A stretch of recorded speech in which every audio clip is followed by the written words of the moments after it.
Good morning, everybody. Welcome. Thank you for coming along.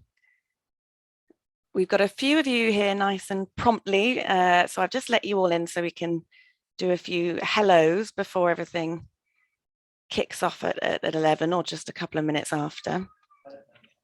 So we've got B here from Article 25, who's one of our panelists today, one of our peer showcase examples. Hello.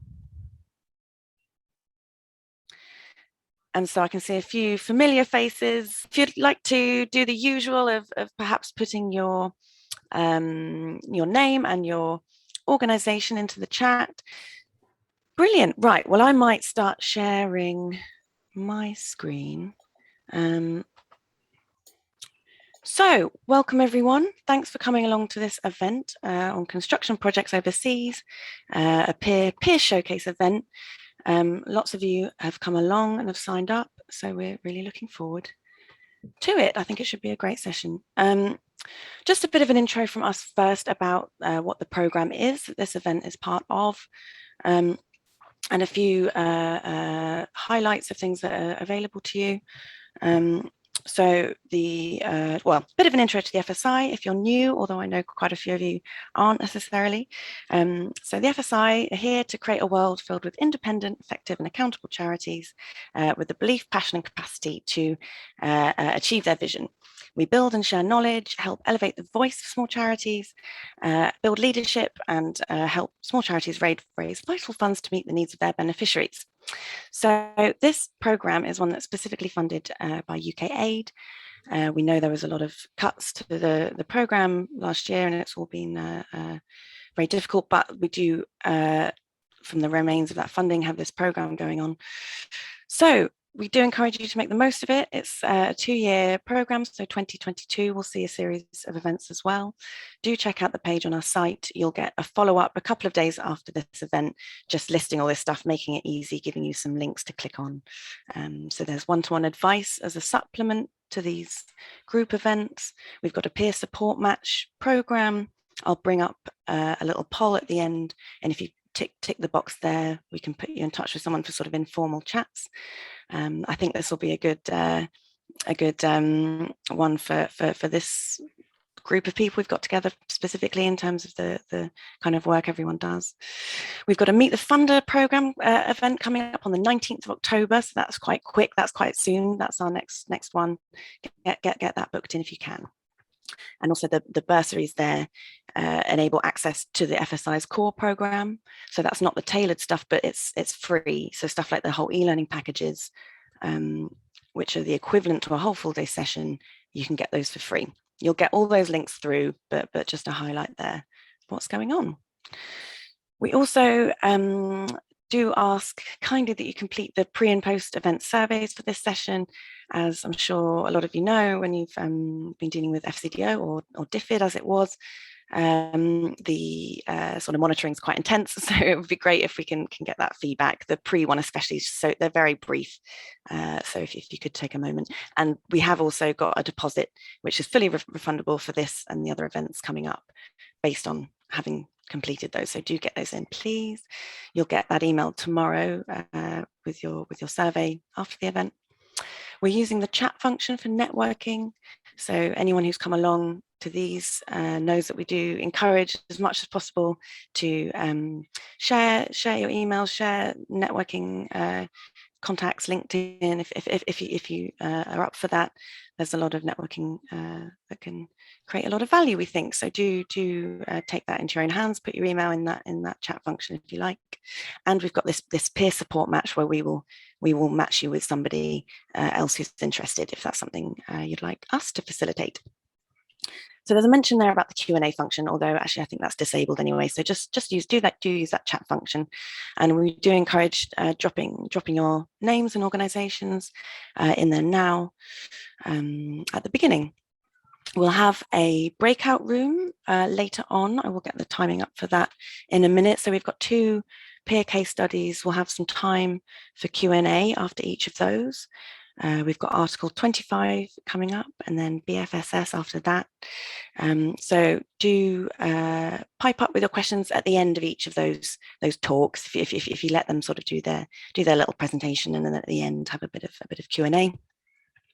We will be checking attendance, so we'll just mark your attendance in. Again, that's our kind of monitoring as much as anything else. And your resources will be available in your learner portal tomorrow. So do check that out. You'll get an email with those details too.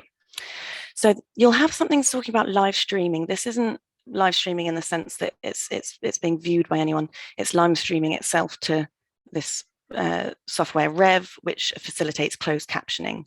So if that would be something that's helpful for anyone, you can sort of click on more, and there's a show subtitle often. Show subtitle option, sorry. I'm trying to articulate more now. I'm reminding myself that there's automatic closed captioning happening. So do enable that if that's something that's helpful for you. Great, so that's the housekeeping sort of bits. I'm now going to hand over to, I'm going to stop sharing my screen. I'm going to hand over to the lovely B, if you're able to share your screen, B, and we're going to have some fascinating information from B about how Article 25, sorry, do their thing. Thank you, everyone, putting your intros into that chat. Over to you, B. Thanks very much, Remy. It's lovely to meet everybody here. I wish we were in a proper room and with a cup of tea in person. It would be lovely, but perhaps we're not quite ready for that. I'm sat in my office, and you see behind me a lot of other people working on projects, and those are all design and construction projects in many parts of the world.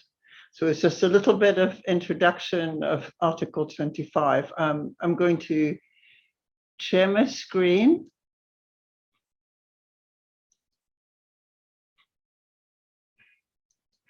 And it should be popping up. Okay, very good. I can see it. Can you as well? Okay. So my name is B. Sennewold. I'm the Director of Projects at Article 25. I'm an architect, as are many of our professional staff here.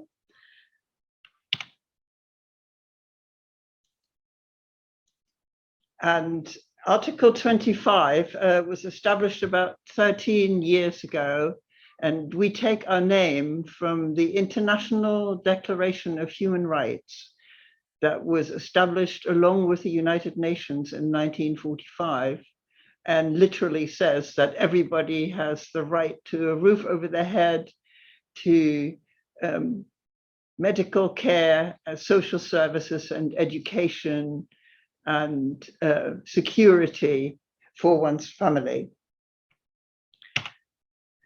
We orient a lot of our work along the Sustainable Development Goals, which are also developed by the United Nations. And the current set will see us through 2030, at least that's the plan. And the ones we have the most impact on are good health and well-being, quality education, gender equality, good jobs, clean water and sanitation, clean power, and sustainable communities. So we don't do them all, but we touch quite a lot of them. Okay. So we are a humanitarian architecture charity. That means we provide architectural designs, drawings, plans, specifications for projects anywhere in the world, and usually where there aren't schools or homes or hospitals. We work with communities. We are very much community-led, and we like to create sustainable projects and use our projects as leverage for economic development in the communities that we work in. We've done somewhat over 90 projects. I think we're nearing 100 now, and I think the last count was 36 countries. Because so much of the world, over half of the world, lacks access to healthcare. That's billions of people. And you get scenes like this where an HIV patient is actually treated in the street. And we design hospitals. This here happens to be a refurbished hospital in Myanmar that's over 100 years old and was initially beautifully designed, but had deteriorated over the years. And with the refurbishment was, much more ready to accept patients and help them get well. We also do schools. They are, as many of you know, I think I heard quite a few people saying that they were involved in education. 1 in 5 children are not going to school at all. And in quite a few countries, secondary education is a luxury and not something that people have an automatic right to. We design schools, many in Africa, also in Asia, and parts of Latin America. And here you see our team. This is actually from a year ago. We have quite a few people rotating through our charity, but that's about the number of people we have. There's about 30 of us normally. So I would like to address today, what are the stages of a project to go from a dream to actual reality, and put in some important emphasis on the feasibility study that happens in our work as the first stage of a project, and then address what are some of the common pitfalls and challenges in the design and construction. And maybe at the very end, talk for a couple of minutes how Article 25 could help your organization if you have a need. So the stages of a building are really relatively simple. This is taken from the Royal Institute of British Architects work plan. There is a stage to prepare the project, to come up with a brief of what's to be built. Then there's concept design. Then you develop that design further, come up with the technical details, and then take it into construction. That first bit, the preparation and brief, which we call the feasibility study, in our view, is absolutely key to get the whole project kicked off correctly and to avoid future problems. And I'm going to talk a little bit about what's involved in there. So the first thing we tend to look at is who are the actual people we're working for. There's always a multi-headed situation with the actual clients, or they might be called beneficiaries in the language of international development. In this case, they are disabled children in a preschool in Tanzania. But of course, we're also working with a charity that supports those children.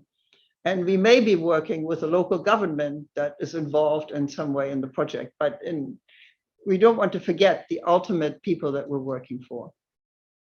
There can also be, in this case, homeless people. This is in Dominica, and addressing their concerns and what they really need and what they want is absolutely crucial in the initial stage, to not overlook that. And it can be high tech or low tech. So this is a development of a brief for a hospital, and we're talking to nurses, doctors, patients, really anybody as inclusively as possible is helpful and will definitely orient the project. But not only high tech, this is children designing their own ideal orphanage. What should my house look like and what should be in it?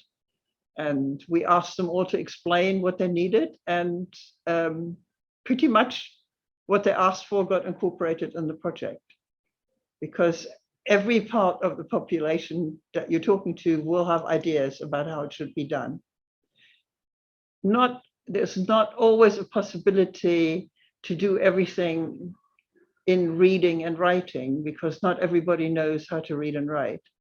So when we work in communities where people are not so literate, we use pebbles to vote and pictures of of what people might want and what they will be voting on, just to make sure it's inclusive and nobody is left out of the process. Then there is the question of what else can we deliver along with this project? We may be designing a school, or it may be a hospital or a clinic, but is there something else that this community could use that can be done alongside? It may be a workshop, perhaps to run carpentry projects and make some money alongside for the hospital or the school, or as in this case here, this is a project in Africa, a football pitch.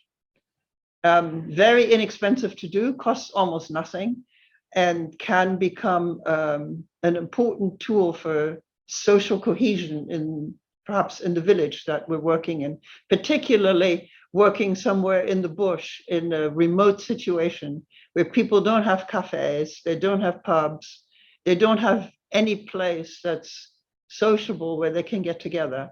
And that football pitch, which we used every single day, I can promise you, will do a lot. First, the kids come out after school, and then the dads come out, maybe on Saturday, and then pretty soon there are picnics happening alongside, and the community starts to have some fun together and perhaps plan some more projects together that can help them develop economically or develop socially. So we put quite a lot of importance on these additional things that might be happening. Another thing that's critical to do in the feasibility study is figure out what materials are available to build with. Not everything is available in every country. And while we want to make sure, of course, that the projects we build don't fall down in the next earthquake or storm, we also want to make sure that the buildings can be repaired locally later on. So whatever materials we use have to be available in the local market somewhere. And that's what we do to research our projects, and you probably do something similar. And then finding out who in the community can help build. There's often a lot of people who are very interested, and they may already be very skilled, and those are definitely people to bring into the project, or they may not be skilled, but wanting to learn. And that's a very important thing to foster as well alongside a construction project, because it gives the opportunity to teach people how to become plumbers or electricians or bricklayers and really enhance their capabilities in getting future jobs and making far more money than they can do as unskilled workers. And then another thing to look at is how quickly can this project be done? What are the things that might get in the way? And this is a little study here for a project in Nepal. Civil unrest could be an issue. Are there lots of demonstrations, strikes? Good to figure into the program. Or festivals. Nepal seems to have about one a month. And so the project will take longer, and it's good to account for it. And then, of course, figuring in monsoon or a rainy season in Africa, and scheduling the foundation construction outside of that season is very helpful. So in the end of that stage, the published feasibility study should show these points. Why are we building this project? What is it that needs to be built? How big is it? What sustainability can be incorporated into it? What will it cost? And how long will it take? This is good to get clarity for everybody involved in the project. And these are also the questions that any funder is likely to ask. So having the answers for that will help tremendously in getting grants or getting private people to contribute to the funding. And now I'm just going to talk a little bit about the design and construction stages, and consider again, what are the pitfalls, what is good to include in that stage, and where problems might come in. So the early concept design is normally quite straightforward. But it's good to do several options and to do them quickly, and not to forget to review them again with the community, with the local people involved, because they will have ideas. There will be things they like and they don't like. And some things will come out that didn't come out in the feasibility study, didn't come out in the early stage, because now they can react to drawings and models. And once, especially models, a very useful tool, once they see it as concretely as that, they're definitely going to have opinions about it. And if we can incorporate those in the design, of course, that's immensely helpful. Then another thing that needs to be done early is, how does this building or buildings stay comfortable? Many parts of the world where we work, and probably where you work as well, are very hot, and they may be very humid, or they may be hot in the daytime and cold at night. And how can we mitigate that?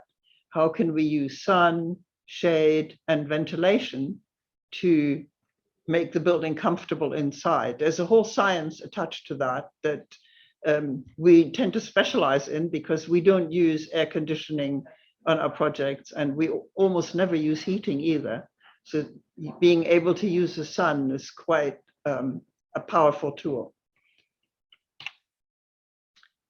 And then there's some engineering to be done, because even though the project may be low cost, it must be first class in terms of resilience. We don't want it to fall down in an earthquake, and we don't want it to fall over in a storm, and we don't want it to get flooded. So all these things require architectural design, but also engineering. So this is an engineer here in Haiti, and this is what he drew. He basically worked up the structural system right then and there, sitting on some boxes.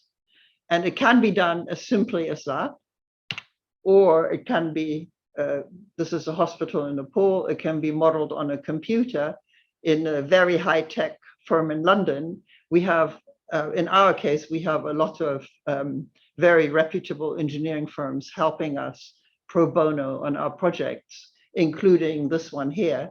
And this analysis will make it possible to build a hospital that not only will it stand up in an earthquake, but it will be able to continue to function, because the hospital is the first place that people need after an earthquake to go to and be treated. Then another thing not to overlook in the design is the infrastructure.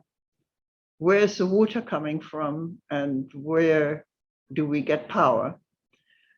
And it's important not to get misled here. Just because there is a water line nearby, is there actually water in that water line?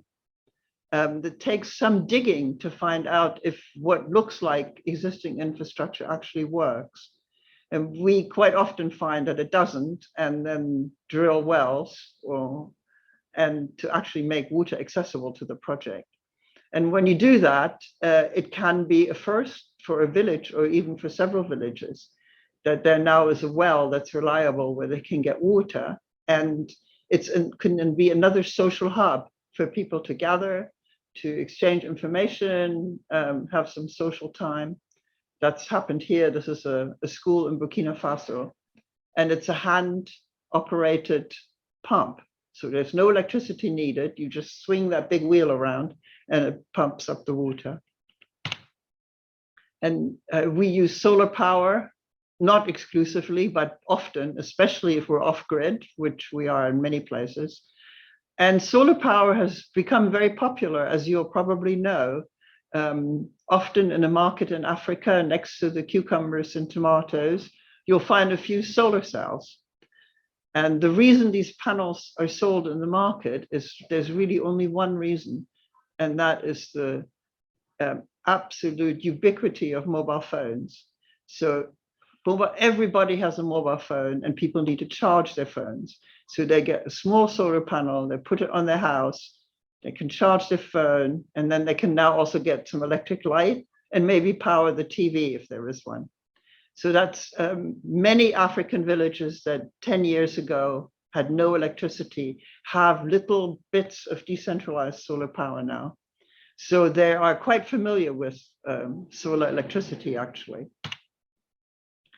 Then when we get to the more technical stage, we do proper drawings, like the same way you would do here in London at stage 4, so they can be built from and they can also be priced and tendered. And we also do drawings like this, so people have a better understanding of what it is they're trying to build, because many workers will not be able to read a Western style construction drawing. And then drawings like this, these are a little bit like IKEA instructions. You go from here to there to there, but people understand them. And sometimes, often they get translated into local languages, so they're even more understandable. And another very important step is to get a building permit, not to overlook that. Why? Because in many places, regulations are very loose and people build whatever they want. Getting a building permit says that you respect the laws of the country and that you're abiding by the conventions of their society. And it also is very protective, because once you have all the permits that the project needs, somebody comes around later on and says, oh, you don't have a permit for this, but can you just pay me $200 and I'll let it go? You don't fall into that bribery trap. So that one of the most effective ways to guard against corruption is to jump through all the hoops and not overlook these steps. Now, construction itself, you might say this is a minefield. What can go wrong? Pretty much everything. You cannot count on anything being done correctly.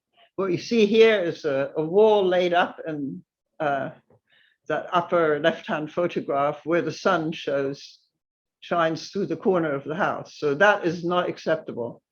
In the next earthquake, that will definitely tumble down. So, but the problem with building with local materials and local labor is getting past the usual construction, because that is actually, this happens to be on the island of Dominica in the Caribbean. This is how local people build. And this is also why their houses fall down. So we need to, besides working with their materials and their local workers, we need to introduce some element that elevates the quality of the construction. And all of these 3 pictures here, we can't allow to happen. So the way we solve that is we always have an architect or engineer on site the entire time of construction. That's something we can not do without.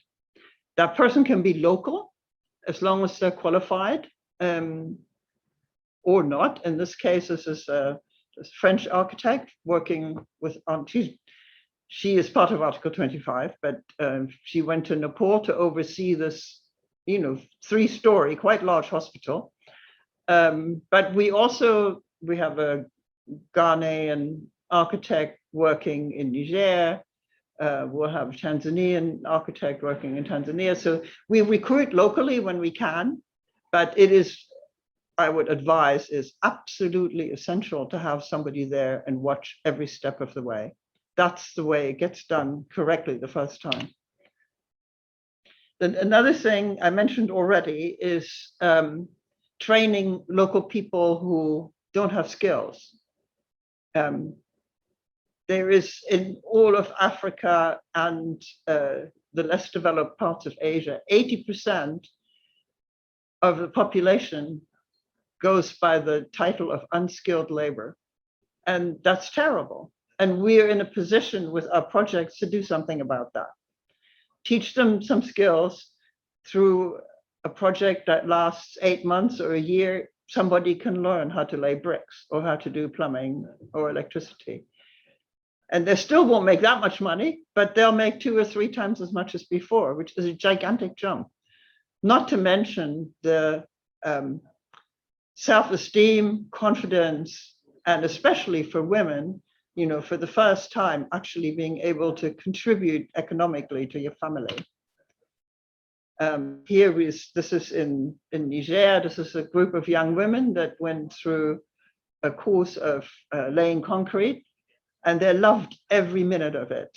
And even though they probably won't become concrete workers necessarily, but they now know that they can have careers, they can have jobs. They don't just have to bear children and carry water. There are other opportunities. If you can do it on your projects, it's highly recommended. So how can we assist? Give us a call. We can advise informally at any stage of your project. If you run into a snag, we can try to troubleshoot if you want. We can also help carry your project through if you have too much or too many projects to do at once.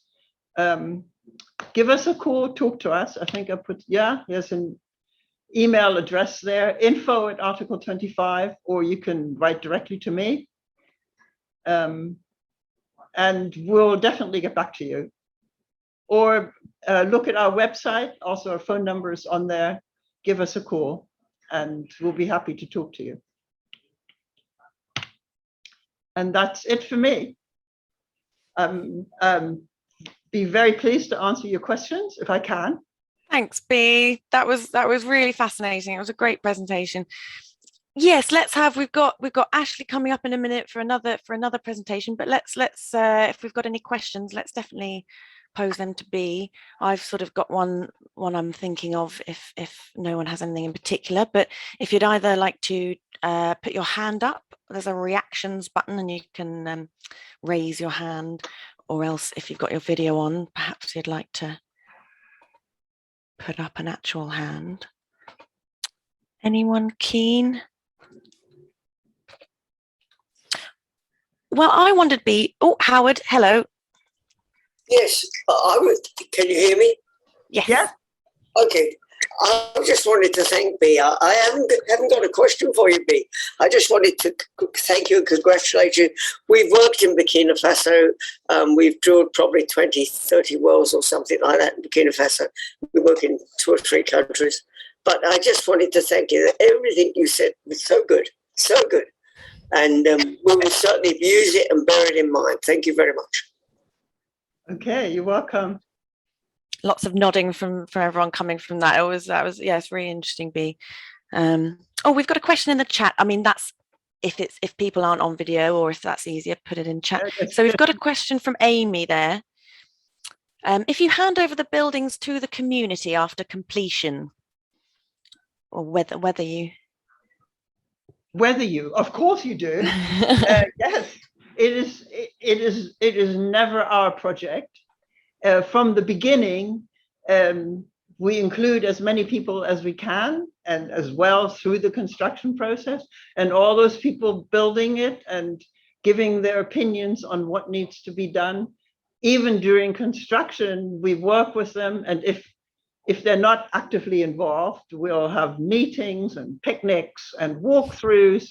You know, it's always people are dead curious what is going on. So at the halfway point, maybe, and then as you get closer to completion, have a little tour and show people what it's all about. And then if it's a school, you know, the teachers will start planning how they're going to use it, and medical staff will start planning. What I didn't say on our projects, we don't actually build anything unless there is a local organization already there. And it is them who will own the project. We don't just build a school on speculation and hope somebody will teach. So we don't start until there is a local organization in place that we can work with. And of course, as soon as the project is finished, we hand it over. And then we have what we call a defects period, which normally extends for 12 months. If problems come, we hold a little bit of money back at the end of construction, and if problems crop up in the first year, we get them all fixed, and that's what that money is for, to pay for those hopefully small issues. Great. No, that's interesting. That's good to talk about as well. Yeah, very interesting. We've got let's have David and Julian. Oh, we've got Shaz coming in the chat. Let's have David because you had your hand up. Thanks, David. What was your, if we unmute you, there we go. Yeah, thanks. Bea, I loved your presentation, really interesting.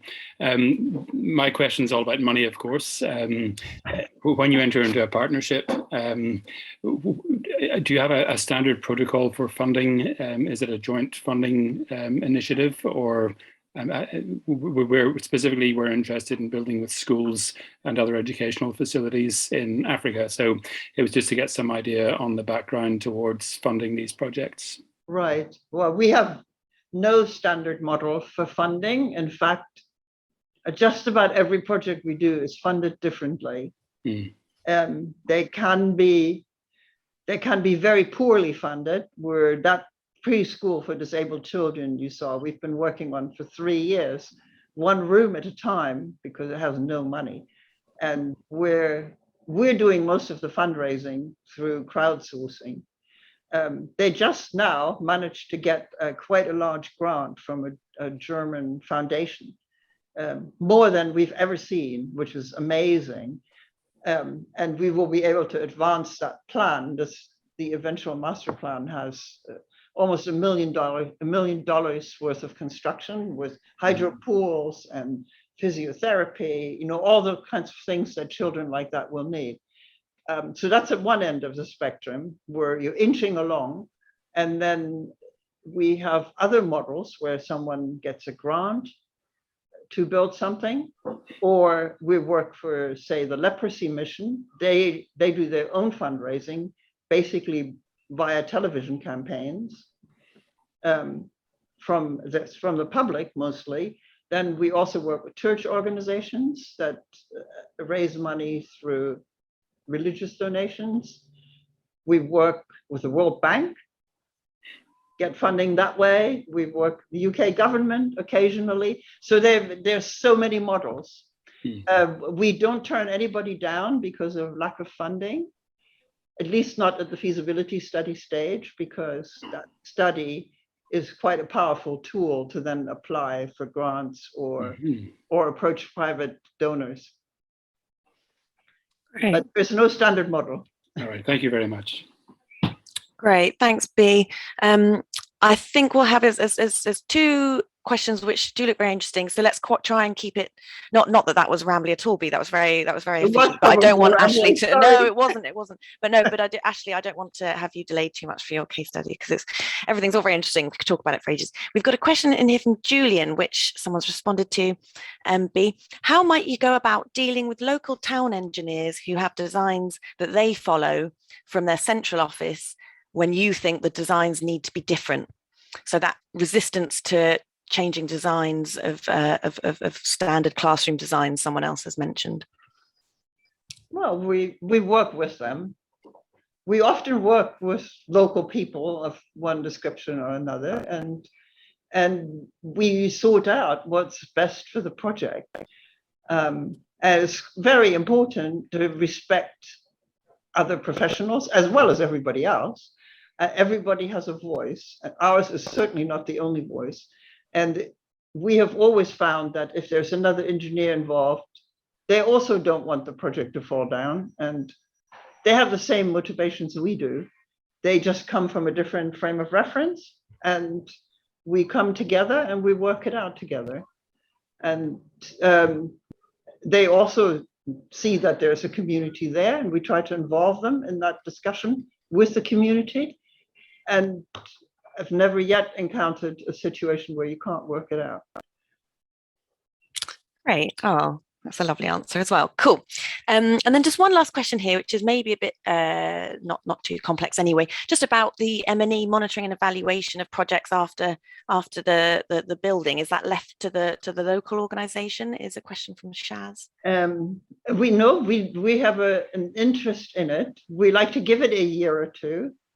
And then we evaluate several different things. One is how the buildings themselves perform for our own information and knowledge, and what you might want to do differently next time, or what might need to be repaired or updated. and also what social and economic impact the project has had. And that is more difficult for us because we're not trained in that area, but we have been gathering information from elsewhere to be able to do that and come up with some statistics of what that project has enabled. Brilliant. And we've got one there from Kevin. That sounds like definitely should get in touch with B. I do want to move on to Ashley because we're already a bit tight on timings, and I think it would be good to leave time for some breakout rooms at the end, which is something we were planning on. So if we move over to Ashley, it does sound like Article 25 and Kevin Cook would have lots to talk about. So we've got a presentation from Ashley from the British and Foreign School Society, BFSS, about the fantastic work they do. And as I mentioned, after this, we'll have a bit of Q&A, just like we just did, and then a few minutes kind of comfort break if anyone wants to dash and get a cuppa, because it's lots of looking at the screen. So we'll have Ashley, few questions, few minutes. We'll come back and do some breakout rooms and discuss a bit of the things that people might have to talk about with each other. Brilliant. Thank you so much, Ashley. I will mute myself, and if you're able to share your slides, over to you. Thank you so much. Thank you, Emily. And my printer is just closing this moment to finally print something that I've been wanting it to print for 2 hours. I'm just going to turn it off because it's making loads of noise. Oh, how typical is that? Thank you, B. That was such an interesting presentation, and it's really interesting to me how much actually what I'm going to be looking for as a funder crosses over with some of the things that you've shared with us today, B. So thank you for that. Now I have a PowerPoint here. I'm just going to share with you as I talk a little bit. Let's see, how do I start? Has that come up yet? Yep. Yes. Right, and then how do I, just give me 1 second.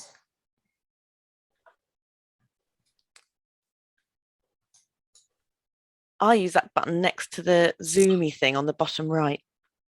It looks like a button next. I'm just trying to start the slide, and all my buttons look the slideshow. If you go slideshow. Oh, all my buttons are underneath. I'm so sorry. How do I get this thing down?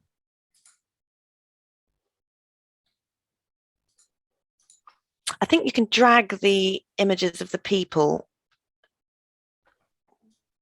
Yeah, it's the top row of images. There we are. Got it. Good. Right. Sorry about that, everybody.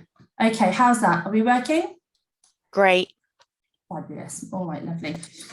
Okay, so I work for the British and Foreign School Society. It's lovely to see the list of people coming up in the chat function there. I see a lot of really familiar faces and names, people who we fund, people who've had lots of applications coming in for in the past. We are an education funder, so we specifically fund education projects internationally and in the UK. As part of that, we also fund construction projects, not exclusively, and they do make up the minority of the things that we do fund, but we are one of the few really funders who do still fund actively just sole construction projects by themselves. I am the grants manager there, and so my role is to assess applications as they come in, and then I make recommendations to our grants committee, who is our board of trustees, and they are the ones who then make the final decisions on whether or not projects get funded. So I'm going to talk a little bit about the sort of things that we are looking for in a construction project application, what makes a really good one, and maybe some red flags along the way. So let's, right. So when I was having to think about this, I think there are 6 main things that really help an application to stand out. The first thing that we need to be really clear about, and this is something that construction projects quite specifically fall down on, where other projects don't fall down on, is being specific about the change you're expecting to see as a result of the project. So the first thing for us as an education funder is we're looking for a clear link to how this project will change something to do with education. And it might sound obvious, but it's remarkable how many applications we get from a school, and they actually forget to make any reference at all to how this is actually going to improve either the access to education or the quality of education for people who are using it, because bricks and mortar by themselves don't make a good school. They just make a building, and it might be beautiful and it might be covered with murals and it might have solar paneling all over it, but this isn't going to necessarily make it a good school. Now, it helps and it obviously facilitates it. So we need to know what change you are expecting to see in the lives of the people that it's intended for. That is the first and most important thing when it comes to a funding application. The second thing is clarity. It's really important to remember to talk about exactly what you're going to be building. So be specific with this. How many classrooms, or I'm talking as if it's education, but you put into, whatever it might be, if it's a health facility. For us, it would be how many classrooms, how many children will be in each classroom?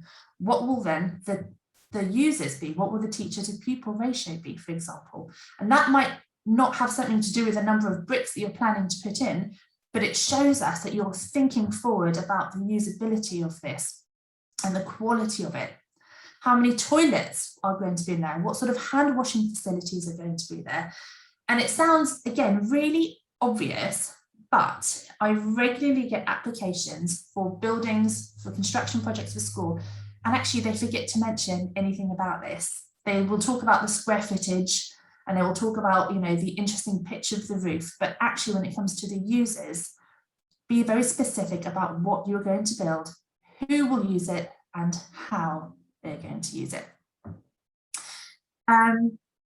Right, so the third point, and this really ties in very, very clearly to what B has just been talking about, is making sure that you have really strong levels of both community support and local authority support as well.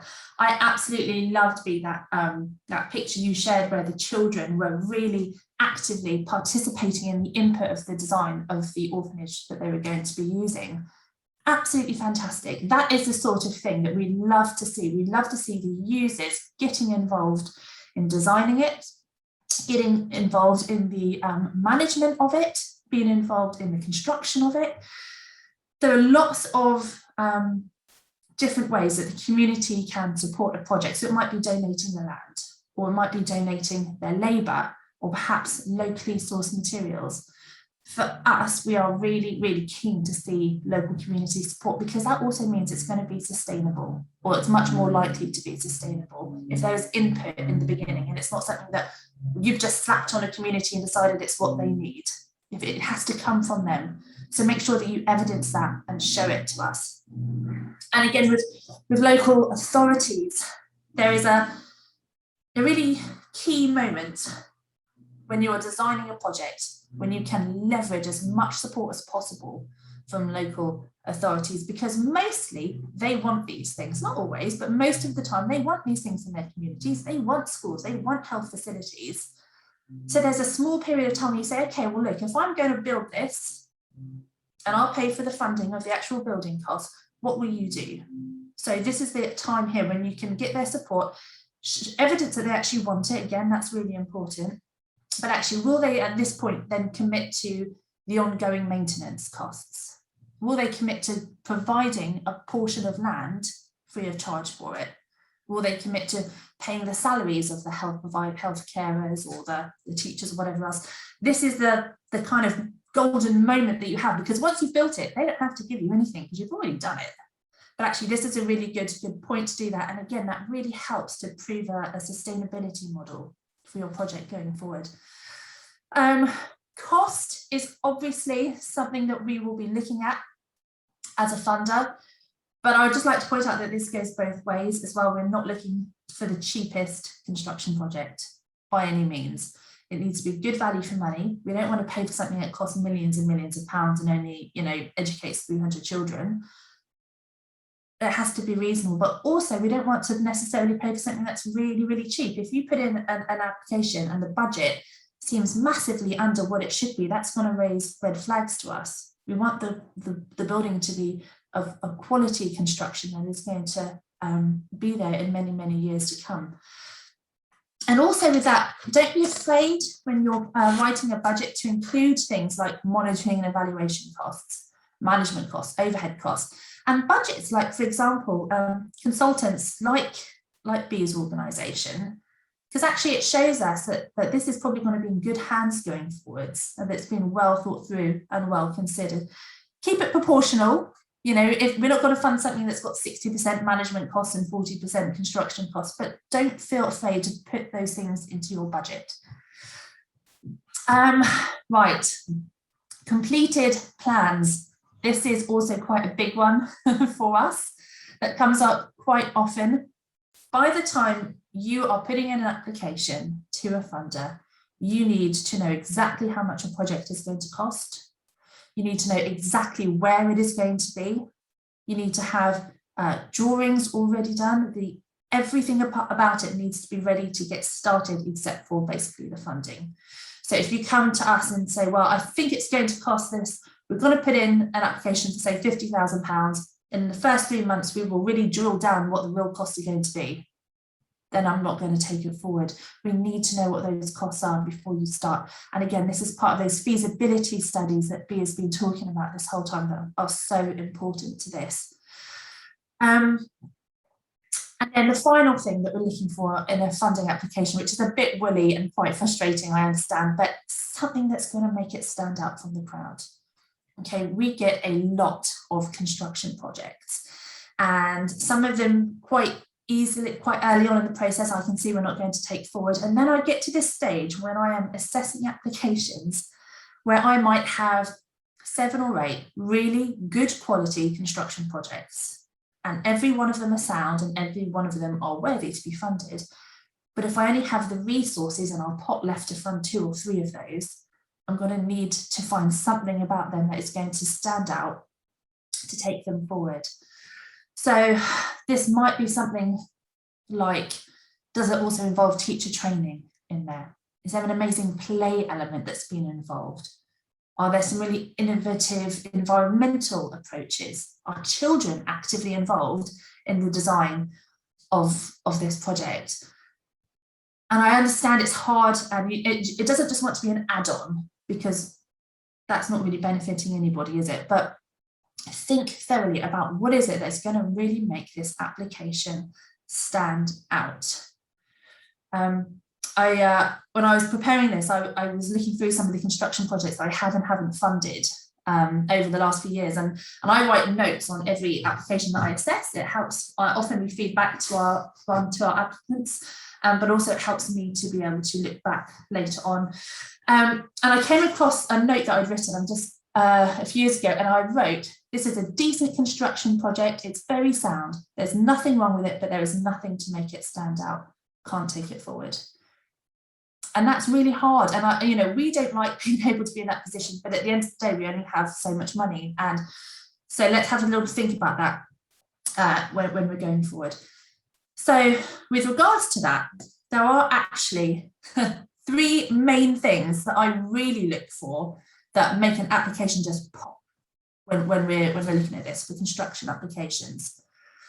The first one of these is the environmental impact. Now, construction across the world is one of the biggest polluters of our planet. And we need to make sure that we are not making this worse as much as is possible. And so there are lots of things that we will be looking to do. We have one organisation who we quite regularly fund, and they are incredible at this, we regularly fund their construction projects. And they will put in budget lines for carbon offsetting. And we'll fund that. We'll fund a couple of extra grand for them to put into a pot to a carbon offsetting company who will plant trees and do various other things, and they will have looked at the actual cost of the carbon cost of their build, and we'll fund that. And other times they will themselves say, okay, well, we've looked at this and now we're going to plant 1,000 trees next to the school to help to offset this. We're looking at things like, have you really considered what materials you're using? Have you considered things like hydroform blocks and building out of those where you haven't got to use concrete and you can make them out of local materials on site? Are you looking at things like rainwater harvesting? Are you looking at solar panels? All these different aspects. There's loads and loads of things out there, and they will really, really stand out to us if you've done that. And if we get an application in which hasn't given this any consideration, then simply I will not look at it, because it is so important, and it will be increasingly so, I think, in the years to come. Right.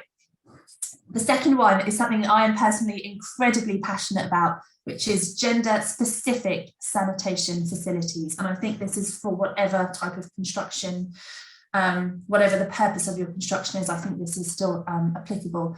So obviously you need to have gender segregated toilets, and that is an absolute bare minimum. But actually this is going much further than that. So in the case of education, for example, girls hitting puberty is one of the biggest crisis moments across the world, where girls then drop out of school because there aren't adequate hygiene facilities for them to manage their periods when they come, and so they drop out. So what we're looking at is, are your latrines, do they have enough light in them? The girls can adequately manage this. Is there enough space that they can change pads and move around when they need to? Are there private hand washing facilities? So often people will do a really good latrine and it'll all be gender segregated and everything else, but actually then the hand washing stations are outside shared with the boys. But actually, if you've got to rinse out soiled clothes, that's horrendous to have to do that outside. So be thinking all the time, what are the specific needs that girls have within this? At the very minimum, they need to be having hand washing facilities that are in a girls' enclosed area, and really ideally in a very completely separate stall, one or two separate stalls within the larger blocks, where they can do that, because honestly they don't want to do it with other girls around either. You know, we need to be promoting dignity as much as possible. So that is something, again, that really makes applications stand out as having thought about things through a gender lens. And then thirdly, inclusivity and access considerations. So are there flat pathways to get to places that you need? Is there good lighting? All these different things. Are there ramps? And again, making sure that this extends beyond that and into other sort of outbuildings and areas like bathrooms nearby. So those are things that can really help to make an application stand out from the others. Now, I am aware of time, so I'm just trying to push you this because we do want to leave some time for questions. So I'm just going to sort of end by talking about how to demonstrate impact, because I think this can be quite hard in a construction project, or at least people can feel like it's quite hard, but actually it doesn't need to be. So the first thing that I want to say with this is, as a funder, we have an absolute minimum where you have to, if we do give you a grant for a construction project, we expect a completion report when the actual building is completed, and then we expect an additional final report 12 months afterwards. And this gives you time to really show us what's changed. Remember, right at the very beginning, what is actually changing as a result of this? Well, you don't normally see any change just from the building itself. Occasionally you will, but it's the users and how they're using it. Now, not all funders will require you to do that, but may I suggest that you plan to do that anyway, that you offer it to funders going forward, you know, put in and say, we will provide this 12 months later. And for your own purposes, you need to know this. You need to be planning in things so that you can show, you can tell for yourselves that you're actually making an impact, and that you can then evidence it if you decide that you want to get funding for something else in the future. So in order to do that, the first thing is making sure that you're planning to demonstrate it from the very, very beginning. So you need to be thinking about, before you've even laid a single brick or dug down any foundations, you need to be thinking, what is it that you're hoping to change as a result of this? And then you need to know what your baseline is. So if you're hoping that actually by doing this, more people are going to be enrolling in a school, well, then it's quite simple. You need to know how many people are already enrolled. If it's about improving attendance rates, it's no good in 3 years' time saying, I think they've improved, but actually you didn't know what they were at the beginning. So make sure that you are doing a good, thorough baseline and you know what you expect to change from the beginning of it. And again, this is the time when you need to be talking to local authorities as well. Leverage support from them, get their buy-in. They can be absolutely fantastic as a source of helping you to demonstrate the impact, because a lot of the time they're collecting information that you really have no right to have. But if you've got them buying in and supporting you, they'll share that with you. So knowing what is the overall pass rate in that neighbourhood, what are the overall attendance rates in that neighbourhood outside of that specific area where you're looking for. Try to get their support to share that information with you and to help you, and get them to agree it before you start, again at that kind of critical golden moment that you've got with them. And then I thought I'd finish just by showing you a couple of examples. I had a little look at our last funding round and got a couple of applications there which we have funded to talk about, to show you some of the sort of outcomes that people have given us and the ways that they're looking at demonstrating them. So I have two options here. The first one in blue is looking at building a latrine, a gender segregated toilet block, in an area where there's really high dropout rates when girls hit puberty. So they only had two outcomes. It doesn't have to be lots and lots that you're looking for, but their main one was that you wanted improved access to education for girls. And the ways that they were going to demonstrate this impact was looking at the proportion of girls who were reporting a reduction in barriers to attending school. So that's talking to the girls themselves. That's not just a number exercise, that is getting the girls to self-report. That's focus groups, talking to them about what the changes in their lives. There's the reduction in the number of school days missed by girls, and an increase in the number of girls completing secondary education. Note for that last one there, they need to have local authority buy-in to be able to get that information. And then the second outcome is improved health. And so for that, they're looking at the number of children who have reduced diseases caused by poor sanitation, and then the number of pupils who are adopting improved hand washing practices. So demonstrating impact hasn't got to be really like radical or thinking crazily wild. It can be really simple, but it's got to be there and it has to be solid, and you have to be able to measure it as well. And the second example we have here was just the construction of 6 classrooms that was replacing this school, which was already there, but was basically falling down. And so their outcomes that they were looking at, they had 3. It was improved quality of education. So this is looking, and then they were looking at that by those who are passing the primary rate, the primary school exams, and children who were being retained and staying at the schools. They were looking at another outcome from that was that pupils could learn and study in a safe environment, and that was really different from what they had before, because what they had before, the rain was pouring in through the roof, they were sitting on a floor full of jiggers. And so that they're looking at the reduction in the number of school days lost through school closures due to adverse weather conditions. Again, it's quite simple, but it's powerful. It really shows a difference. And the increase in the number of students with their own desk and chair. And then the third one being improved standards and quality of teaching. Now, if you notice, every one of these 5 outcomes, not one of them mentions a building. None of them mention the building at all, because the building itself isn't what changes, isn't what's changing. It's the lives of these people who it's trying to impact. So those are some ways that you can demonstrate impact. There are obviously very, very many, and it's very varied, but it doesn't have to be overcomplicated, especially if your construction project itself isn't overly complicated. So I hope that has been helpful. That's the end of my little presentation. I'm very happy to take any questions. Thank you so much, Ashley. Yes, let's have a few minutes of questions before comfort breaks. Same sort of deal as before. If anyone prefers to type up in the chat, do pop something in there. Oh, Amanda, hello. Would you like to say your question?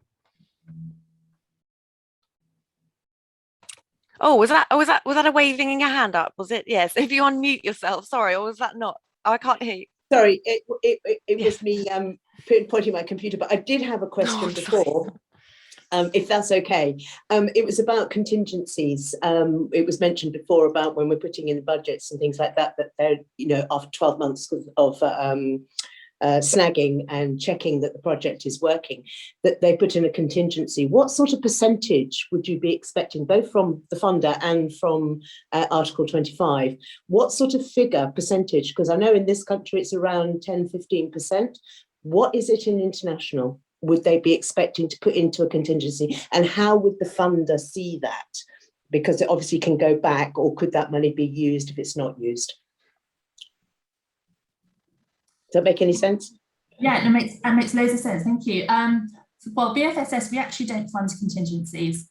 We used to, but we found it made managing a grant very difficult, and that what happened is people were trying to spend out the contingency when they perhaps didn't necessarily need it. What we do expect is for things to be fully costed and perhaps get 3 different quotes. Now, we do obviously understand that things don't always go to plan, especially in construction. They just don't.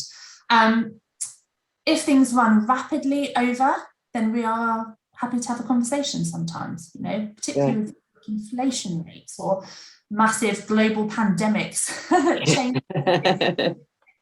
As you can imagine, probably 70% of the applications that we funded last year now look completely different to what we thought we were going to be funding. And there's a budget implication. So we're very happy to talk to people about that. Similarly, if you spend less, then we either expect a proposal of what you intend to do with that, and which will need to be linked back to the project, or we expect it to be returned back to BFS so that we can use it to fund elsewhere. But yeah, we don't actually fund contingencies as such. Thank you. Thanks. It's useful to know, because when we're putting a budget together, you know, my budgets would come in, they might put in 10% contingency. So I need to take that out of the budget for funding and mention it, that we might have to look at this in the future or whatever. But yeah, okay, thank you very much. Very, very interesting. Thanks, Amanda. Sorry, I thought you had your hand up. I know, I got to ask a question anyway, so I'm happy. Great. Well, we've got Shaz, who I know wants to ask a question because she's put the little hand thing on. Would you like to ask yours, Shaz? Hi, Ashley. Thank you so much for that presentation. My question is again about M&E, because it's the area that we've probably had the greatest challenges with. And so I was just wondering if you could provide a little insight into how successful your grantees are in achieving their outcomes, because what we've sort of found is there's so many variables when it comes to education-based projects.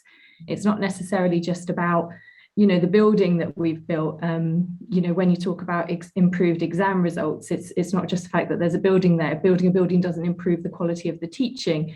It doesn't improve the fact that when it's raining, kids can't actually get to school. So could you just provide a little insight into how successful your grantees are? That's a really, really, really good question. And the answer is it's really mixed. So, and this is across the board. It's not necessarily either to do with construction projects, you know.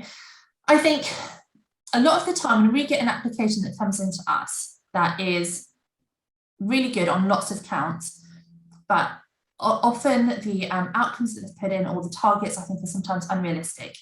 And if I like everything else about the project, but I'm not sure about that, then I will often go back to them and say, have you thought about all the other things that can go wrong on this project here? Is this really likely that you're going to meet this target? And I really encourage people to put in realistic targets and milestones for what they're hoping to achieve. I'm much more interested in someone that's looking at a modest, you know, maybe a 15% increase of something than saying, well, 100% of girls are going to now get education, because they're not. And to me, that shows that you don't actually really understand the environment that you're going to be working in and all the challenges that there are around projects of this sort. So I would say go modest. It's always better to overachieve than underachieve. And it's very unlikely, unless you show that, you know, you're hardly expecting any change at all, it's very unlikely that you're not going to get it on that basis.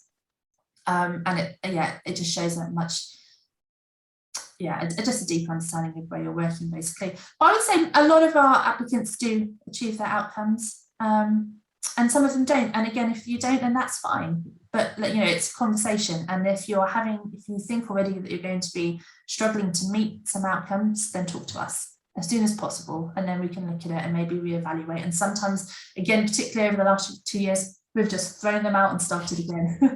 Because it's all so different. Thanks, Ashley. That's great. I can't see anyone else sort of super waving their hands, which is kind of good for timing because, as I mentioned, it would be great. The plan is, oh no, Helen. Okay, we'll get to you, Helen. I'm just going to say what the plan is quickly because I did start already. I started, so I'll finish. If we have a couple of minutes, just if anyone wants to grab a drink in a moment after Helen, if you get yours in, and then when we come back, the plan was to go into 3 breakout rooms, and we'll have B in one, Ashley in another, and the lovely Tom, who's the FSI interim CEO, in a third, just to talk about some of the challenges in the sector, specifically for internationals. And if anyone's kind of desperate to rush off, perhaps you could, but let's have Helen's question as well. And then let's call it, well, we'll have Helen's question and then maybe about 13 or 14 past, and we'll all come back together. Thanks, Helen. Just a quick one for Ashley. It was, you mentioned about making an application stand out. But the very first stage of your application process is quite brief, and I found it difficult to make our application stand out. So I was wondering if there are some specific things that you can think of that would help to guide us in that first stage of the application. Yeah, I understand the first stage is brief, and we have put that in there because we had so many applicants who were spending hours and hours and hours and hours putting together lots of detail when you know it wasn't going to be taken forward. So it is tough to make it stand out at that first stage. But you can just be as brief as you can. Right in there, we will be, whatever it might be, having lots of child participation in the design, or we have had, you know, lots of child participation in the design. We will be looking at these environmental areas, whatever else it might be. You don't need to talk a lot about them, but even putting them in as almost as a bullet point will be enough to show it up for what it is. And at that point, if they're not getting through, then it might be something else. That's the reason that it hasn't gone through, as opposed to making it stand out by itself. Okay, thank you. Great, thank you so much. Everyone's being terribly helpful in terms of keeping everything moving forward, but I think it's been really great content so far. Fascinating. Let's have a few minutes if people want to go and grab a cuppa. During that time, I'm going to put up this little poll. Just asking if you'd be interested in a peer support match, which is just an informal thing that we're doing, putting you in touch with someone else that's been involved in the program. So I'll just put up that now, and then if we come back in at 12:14, 12:15, around 12:15, and we'll come back and put some little separate groups together for a bit of discussion, and with one of our speakers in each of those groups. I am going to go and grab myself a drink. So I'm going to turn my video off for 2 minutes, and I will see everyone at 12:15. Hello, people coming back. It's been a really interesting session, I think, for everyone. Just, I know we're right at our closing time now, as these things tend to run on to. I hope the other 2 rooms are interesting. I do apologise. I imagine Ashley has had some trouble on her end because my breakout room had to make do with me trying to facilitate and not having much expertise to offer. But it was a nice chat nonetheless, and I hope everyone's had a helpful session. I think the presentations, there was some really great really positive comments about the presentations, and I thought they were really, really fascinating. So hopefully that's been a good day for everyone, good hour and a half. You'll get the slides on your learner portal. Do fill out that survey. If you've ticked yes to your peer support match interest, you'll get something through from me about that too. And yes, thanks so much everyone for attending. I think lots of helpful stuff shared. I hope those breakout rooms at the end were helpful. And we will also be sharing the chat on your portal. So last chance now, if anyone wants to network, put their email in there. I'll make that available for everyone so you can just have a read through. So yes, if there's anyone you really want to connect with and perhaps you didn't get the chance in that breakout room, do pop it on the end of the chat there. So I'm going to leave the meeting running for a few more minutes just in case people want to put anything in. Thanks, Julian. I thought it was a great event. Really helpful, I think. So I'll leave the meeting running for a couple more minutes in case anyone just wants to put any last things on there. And the presentation has Ashley. Oh, you're right. Actually, we definitely had. I'll make sure we've got Ashley's email shared and everything. Thanks so much, everyone.